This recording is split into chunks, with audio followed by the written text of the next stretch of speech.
বাইরে বৃষ্টি হচ্ছে, আর বৃষ্টির সময় ভিডিও করা আমার একটা অভ্যাসের মতো। এরই মধ্যে আমি ক্যানভাস নিয়ে বসে পড়লাম পেন্টিং করার জন্য। তবে আজকের পেন্টিংটা একটু স্পেশাল, কারণ আজকে আমি নিজের তোলা ছবিকে ইন্সপিরেশন হিসেবে নিয়ে পেন্টিংটা করব।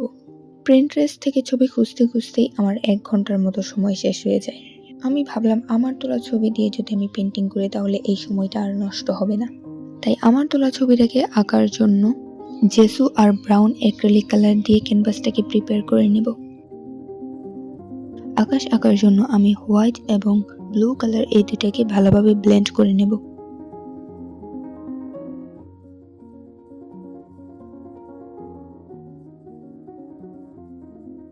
সূর্যের ওয়ার্ম লাইটের জন্য আমি ইয়েলো কালারটা ইউজ করব।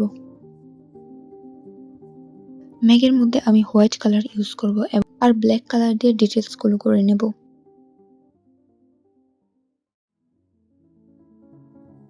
ঘরের চাল আর গাছ আঁকার জন্য আমি ব্ল্যাক কালারটা ইউজ করে নেব।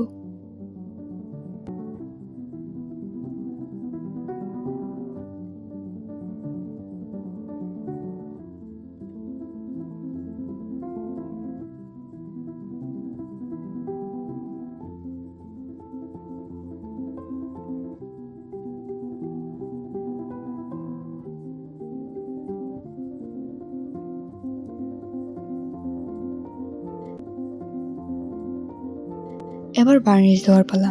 তবে আমি এবার বার্নিশ দেওয়ার সময় ভরে ভরে বার্নিশ দিচ্ছিলাম, কারণ আমি দেখতে চাচ্ছিলাম যদি বেশি পরিমাণে বার্নিশ দেই তবে কি এটা রেজিনের মতো দেখতে লাগে।